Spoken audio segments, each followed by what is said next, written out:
Greetings, family. We can say that Emmanuel Macron has been the best president for Africa. As we have been able to liberate ourselves, right? So things are boiling nicely. But let me tell you why I think he's been the best for Africa to liberate itself. So, just a day ago, that was January 6th, 2025, on a Tuesday, Emmanuel Macron made a speech, and he was talking to his people. And when doing that, he called African Sahel states ungrateful. Actually, he called Africa ungrateful. Nous avions une relation sécuritaire. Elle était de deux natures, en vérité. Il y a une partie, c'était notre engagement contre le terrorisme depuis 2013. On avait raison. Je crois qu'on a oublié de nous dire merci. C'est pas grave, ça viendra avec le temps. L'ingratitude, je suis bien placé pour le savoir, c'est une maladie non transmissible à l'homme. Mais je le dis pour tous les gouvernants africains qui n'ont pas eu le courage, vis-à-vis de leurs opinions publiques, de le porter, aucun d'entre eux ne serait aujourd'hui avec un pays souverain si l'armée française ne s'était pas déployée dans cette région. Et j'ai une pensée émue pour nos soldats qui, parfois, ont donné leur vie et pendant des années se sont battus. Nous avons bien fait. On est parti parce qu'il y a eu des coups d'État. Parce qu'on était là à la demande d'États souverains qui avaient demandé à la France de venir. À partir du moment où il y a eu des coups d'État, où les gens ont dit « notre priorité, c'est plus la lutte contre le terrorisme, c'est ceci ou cela qu'importe », la France n'y avait plus sa place. Parce que nous ne sommes pas les supplétifs de putschistes. Donc on est parti. Our presence was no longer understood. It was used against us. Look at the French. They have a camp with 2,000 soldiers. So they are going to prepare a coup d'etat, and all possible disinformation was used against us. We have waited patiently. We proposed African heads of states to reorganize our presence. As we are very polite, we left the primacy of the announcement to them. But don't be mistaken, it was our decision too. But because we are polite, it shouldn't be turned against us by saying that they are driving us out of Africa. I can tell you that in many of these countries, they didn't want to take away the French army or even reorganize it, but we did it together. That's the partnership. And so yes, we are opening a new security and defense partnership where we will have strategic bases. Djibouti is one of them, which is why it is of a completely different nature. We propose to the African heads of state to reorganize our presence. Since we are very polite, we let them make the announcement first. But make no mistake, sometimes we had to push them. It's not because we are polite and correct and we reorganize ourselves that it should be turned against us by saying they are being chased out of Africa. I can tell you that in many of these countries, we did not want to remove our French army or even reorganize it, but we took it on together. That is partnership.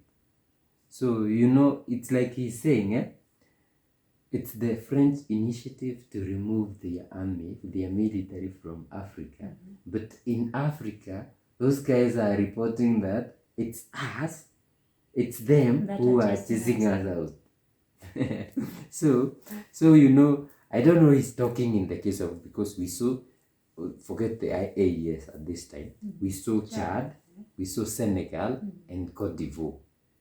So that is what he said. And guys were very, very, very not happy about it, because while Ivory Coast, Senegal, and Chad proclaimed the end of the presence of French military bases on their soil as a sovereign act, the reality described by France seems quite different. President Emmanuel Macron declared that this reorganization of the French presence was a French initiative. He said that they proposed the reorganization of the French presence and it was a French initiative. Out of politeness, they left them the primacy of the announcement. But make no mistake, like he said, it is the French who made this decision, and sometimes they had to push these countries. So Macron even revealed that in several of these countries, leaders did not really want to end the French military presence. But that is what he said. But the only country that we are sure that, because the president is a big puppet, could be Cote d'Ivoire. We don't know about the others because they replied. And we will start with the reply of our very beloved Prime Minister from Senegal, Ousmane Sonko. And he had this statement in his X account, and he said, President Emmanuel Macron said today that the announced departure of French bases would have been negotiated was negotiated between the African countries that decreed it and France. He goes on to say that it was out of simple convenience and politeness that France gave these African countries the first chance to make the announcement. He continues and says, I want to say that in the case of Senegal, this statement is totally wrong. No discussion or negotiation has taken place to date, and the decision taken by Senegal stems from its sole will as a free, independent, and sovereign country. He finally declares that no African country would be sovereign today if France had not deployed. That is another thing that Emmanuel Macron said. And Sonko adds and says, let us note that France has neither the capacity nor the legitimacy to ensure Africa's security and sovereignty. On the contrary, it has often contributed to destabilizing certain African countries, such as Libya. He said Libya, but we also know that there is the AES, with disastrous consequences noted for the stability and security of the Sahel. This is finally the place to remind President Macron that if African soldiers, sometimes forcibly mobilized, mistreated, and ultimately betrayed, like in the case of the Charlie massacre, had not deployed during the Second World War to defeat France, it would perhaps still be German today. You know, World War II was German invading the European countries. And a lot of African people, especially from the Francophone, went to fight for France, as a lot of soldiers or people from the Anglophone countries went to fight for Britain or for England. So this is the case, and this is what he's saying. And we are going to show you this picture of a very old picture of French and African forces fighting, and you see how these people were very scared. So this statement was followed by Chad, and the Chadian government issued a scathing press release expressing its deep concern over comments made by French President Emmanuel Macron, which it describes as contemptuous of Africa and Africans. Chad insisted that it has no dispute with France as a nation or with the French people, emphasizing a shared history rich in human and cultural relations. However, the Chadian government calls on French leaders to respect the African people and recognize the value of their sacrifices. This statement recalled the crucial role played by Africa, and particularly Chad, actually, which was the first country to be involved in fighting the French war in Europe. In the liberation of France during the two world wars, First World War, Second World War, it deplores France's lack of recognition for the sacrifices made by African soldiers, which are minimized according to the text, and the absence of thanks worthy of the name, in quote. Regarding Chad specifically, the government refutes the idea that its army is a French creation. It states that our army, strong and resilient, is the fruit of the bravery of the Chadian people and the sacrifices made with modest means. The statement emphasizes that France has never provided the Chadian army in a significant way or contributed to its structural development. It criticizes a 60-year French presence marked by civil wars, rebellions, and political instabilities, whose contribution was often limited to its own strategic interests without any real lasting impact on the development of the Chadian people. Now the government of Chad is like, you guys have been here for 60 years and the only thing that we have seen is wars, civil wars, instability, and all the bad things as you continue to embezzle our resources. And Macron says they beg them not to go. The Chadian government urges President Macron to focus his efforts on resolving France's internal problems instead of attacking Africa. It reaffirms the aspiration of the Chadian people for full and complete sovereignty, true independence and the construction of a strong and autonomous state acquired at the cost of inestimable sacrifices, including the sacrifices of our own brothers and sisters or our ancestors. It invites its partners, including France, to integrate its legitimate aspiration into their approach to the relations with Africa. Chad is like that rat which bites you and blows you so that you don't feel pain. So it's like, you can come, we can continue with our relations, but before that they had rained on them. So these are some of the few, reactions of Africans. And we start with Natalie Yamp, who said this.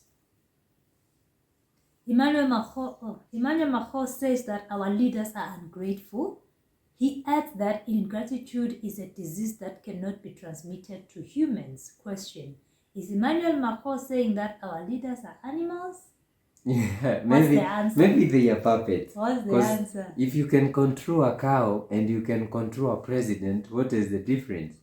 So for me, it's like those presidents that he's been controlling are animals, because they don't care about us, they care about him. They are controlled by him. Just sucking on our minerals and our wealth and giving it to them. Yes. Another African by the name of Issa said this. Let us recall the history of Chad, the first African country to have supported the France during the Second World War with its valiant riflemen. Chad has been a loyal ally without ever asking for that. Your military presence on our soil was supposed to help us secure our country from terrorism, just as we hope you secure yours. However, this presence, which was supposed to lend a helping hand in terms of security, has resulted in the exploitation of our resources and worth. You have to be born before the shame to demand a thank you after centuries of pillage, which has helped shape today's France. It is therefore more than essential to redefine the terms of our cooperation. For too long, the limits that must not be crossed have not been clearly established by our leaders. Cooperation must be based on mutual respect and not on military presence imposed with hidden objectives. Today's African leaders simply aspire to strengthen their military independence in the face of mixed results and a growing sense of the need for emancipation. This desire to fully recover sovereignty is not an act of ingratitude, but a natural process aimed at defining partnerships on a more equitable basis that respect our autonomy. I didn't know that after Africans helped France, now they called on France to come and help them in the issue of terrorists. But in the words of Tiani and the AS leaders, we know they are the people who fund. So that it's a problem they created so that they can bring a solution to win the minerals. Because why would you take your army to another country? Yeah. I mean, for protection of what? Yeah, And it doesn't if make their sense. job finishes, where will you take them back? Where will you take them to? Because, in your country you already have an army that is fully set to protect your country. Yeah. So they should remain with that problem in order for their people to have work, to have a job in Africa. Yeah. So I think this guy is crazy, Emmanuel Macron is. But I think he's looking for a scapegoat, because a lot of things that are being taken out of Africa to France are not now being taken out.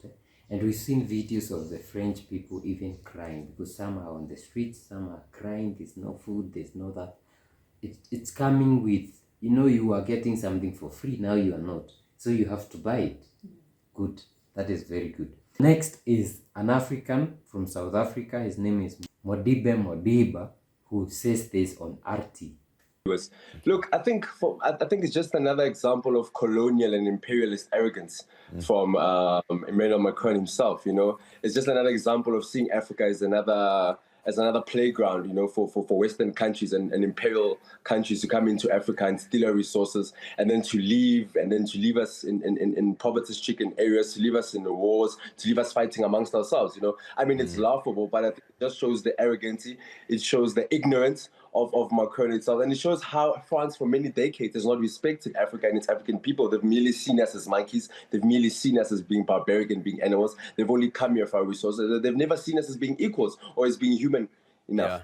Yeah. I think it's very laughable for Macron to say that, and for him to say that they left on their own terms. They were kicked out of those Sahel regions, you know, they were kicked out by the African people. So we no longer want you in our countries, you know. We're in this mess because of France and because of Macron and his policies, you know. So it's laughable for him to say that, you know. I think he's trying to spin it. I think it's a big embarrassment for him and his foreign policy to be kicked out of Africa, because for many years France has piggybacked on the resources of the African people, you know.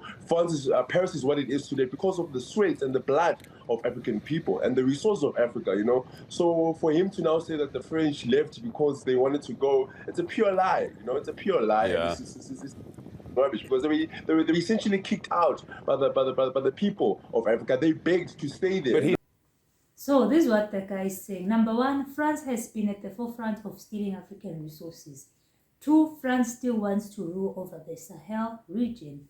3, the Sahel region is in the mess it is because of France. 4, France is desperate. Yeah, it's desperate. Yeah. And well, you know- that's my one. That's my one. Like, guys, we've been telling you how they make money out of these countries. They own the roads, they own the supermarket, they own the ports, they own the airport, they own everything. You pay to them. Imagine if they are chucked out in all these countries. What would they be left with? Nothing.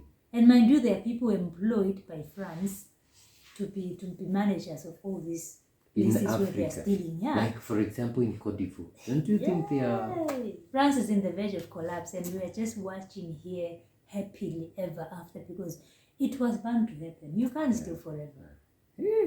I'm happy that these things are going. It's 2025. We just Mashallah. started the year like this. Hey. So guys, let us know if you are happy as we are, and let us know what you think. Is this the best guy to have led to what is happening? I mean, we are celebrating Planetary every day. If you'd like to support us, we have Buy Me a Coffee link in the description and on your screen. We also have super chats, super thanks. Also subscribe, share, like, Comment. comment. Yeah, comment. We see you in our next video.